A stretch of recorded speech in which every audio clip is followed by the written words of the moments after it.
24 दिसंबर 1999 त्रिभुवन international airport Kathmandu Nepal. यात्रीगण कृपया ध्यान दें, इंडियन एयरलाइंस की फ्लाइट IC814 दिल्ली के लिए रवाना होने के लिए तैयार है। यात्रियों से निवेदन है कि वो बोर्डिंग गेट पास पहुंचें। कुछ ऐसा ही सुना था 11 क्रू मेंबर्स और 190 यात्रियों ने। लोग काफी खुश थे।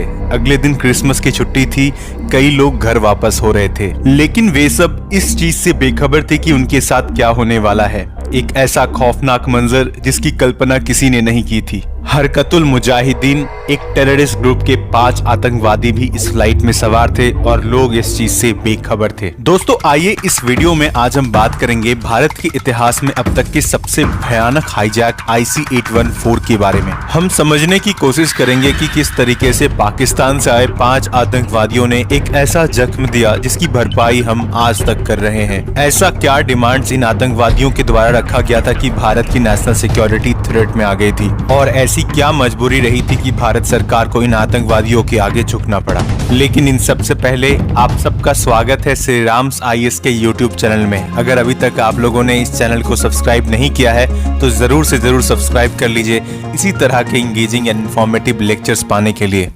महज 1 घंटे 20 मिनट का सफर 7 दिन के डरावने सदमे में तब्दील होने वाला था।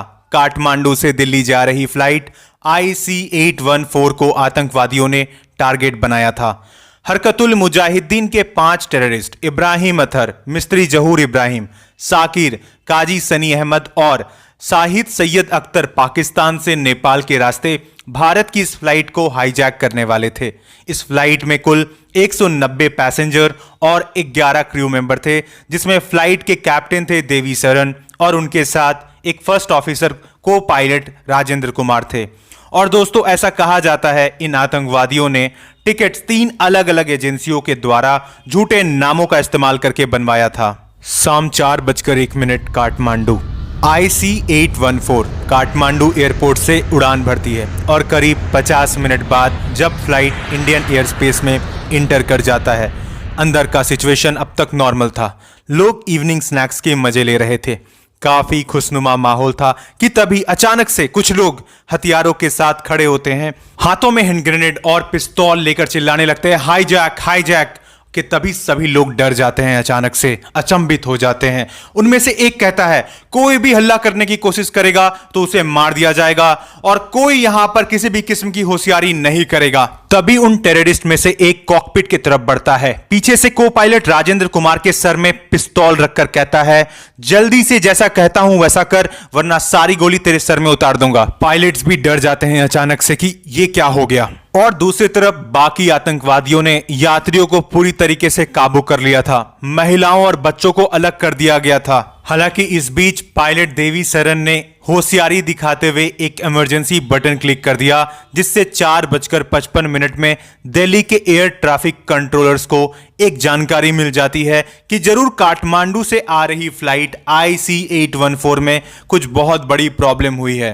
तभी आतंकवादियों ने जल्दी प्लेन को पाकिस्तान के तरफ मोड़ने को कहा, लेकिन पायलट ने कहा फ्लाइट में इतना फ्यूल ही नहीं है कि हम फ्लाइट पाकिस्तान तक पहुंचा सके।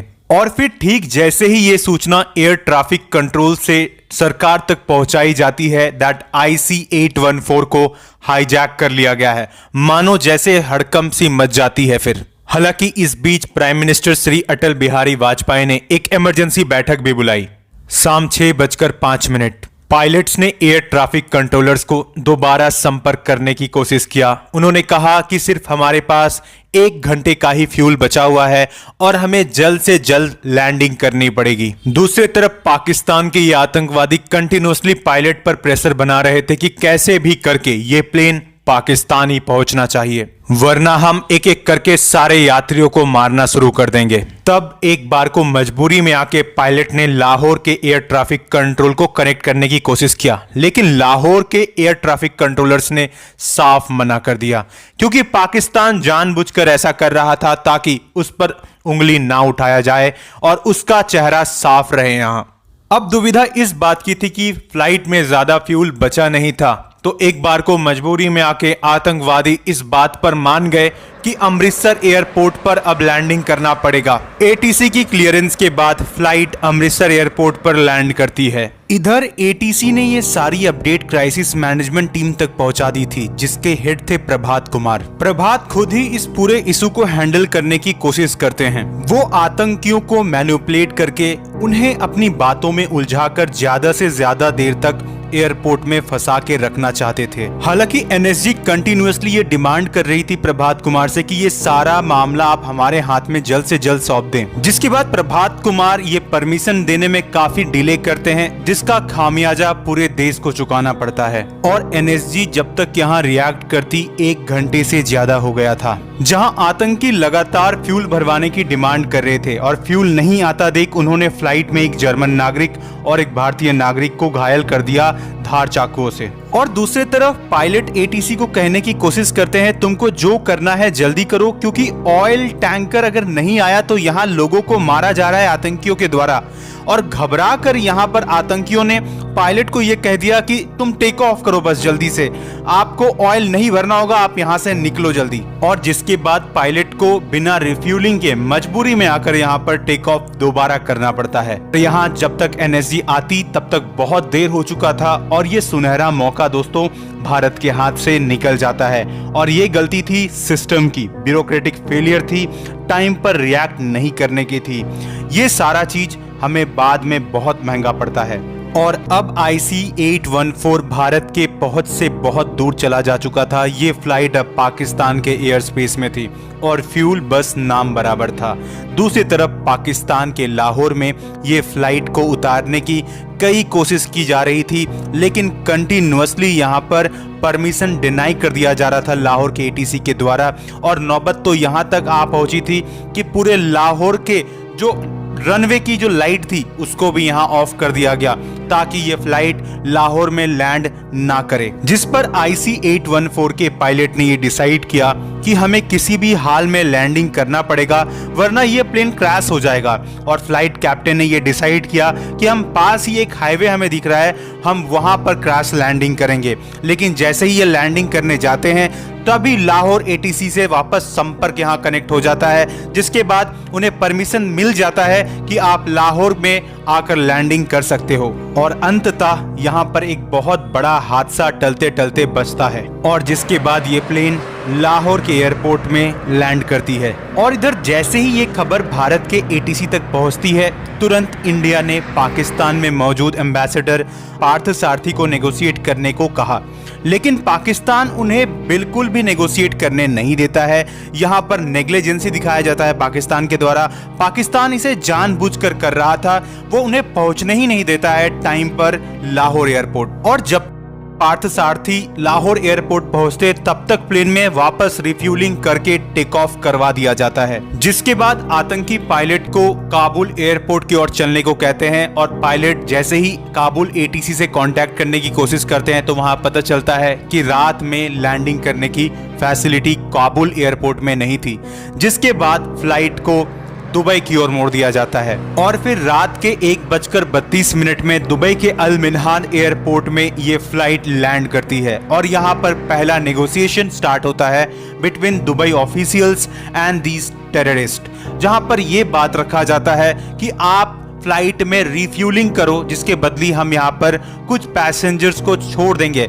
और इस नेगोशिएशन के बाद रिफ्यूलिंग कर दिया जाता है फ्लाइट में, जिसके बाद आतंकी 27 यात्रियों को यहाँ पर वापस कर देते हैं, दुबई एयरपोर्ट में छोड़ देते हैं। हालांकि इसके बाद सुबह के 6:20 पर आतंकियों ने पायलट को दोबारा फोर्स करना स्टार्ट किया और कहा कि ये फ्लाइट को टेक ऑफ करो और अफगानिस्तान के शहर खांदार ले चलो। और ये फ्लाइट 8:33 में खांदार एयरपोर्ट पर लैंड करती है। उस वक्त खांदार तालिबान के कंट्रोल में था, जिसे भारत ने रिकॉग्नाइज नहीं किया था। और भारत के लिए अब और भी ज्यादा मुश्किलें थी, क्योंकि वार्तालाप करना लगभग नामुमकिन सा था। और दूसरी तरफ फ्लाइट के अंदर सिचुएशन हद से ज्यादा खराब हो गई थी। लोगों ने खाना नहीं खाया था और इवन पीने को पानी तक नहीं था। सिचुएशन काफी ज्यादा खराब हो चुका था यहाँ पर। और फिर देखो यहाँ पर 2 दिन बीत जाता है ये पूरा नेगोशिएशन स्टैब्लिश करते करते, जिसके बाद 27 दिसंबर को भारत सरकार के चीफ सेक्रेटरी विवेक काजदू और अजीत डोवाल के साथ एक टीम बनाया जाता है जिन्हें खानदार भेजा जाता है।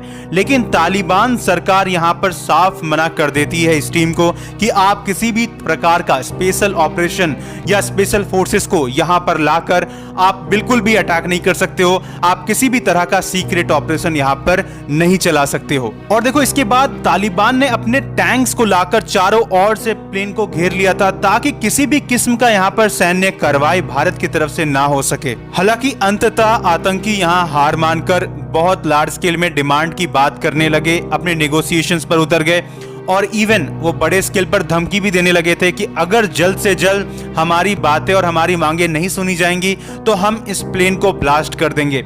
तो इस पर यहाँ पर नेगोशिएशन स्टार्ट होता है, जिस पर यहाँ पर उन्होंने ये डिमांड रखा कि 36 कैदियों को भारत के जेल से आजाद किया जाए, जिसमें 20 करोड़ अमेरिकन डॉलर्स भी शामिल थे। हालांकि बाद में आतंकियों के डिमांड्स बदल जाते हैं, जहां पे उन्होंने फिर बात रखा कि हमें 3 कैदी आजाद चाहिए, एक मसूद अजहर, दूसरा उमर शेख और उस्ताद जरगर। ये तीनों हमें आजाद चाहिए जल्द से जल्द। वैसे दोस्तों मसूद अजहर भारत में आतंकी गतिविधि करते हुए पकड़ा गया था। दूसरी तरफ उमर शेख कुछ फॉरेनर्स को मार गिराया था उसने।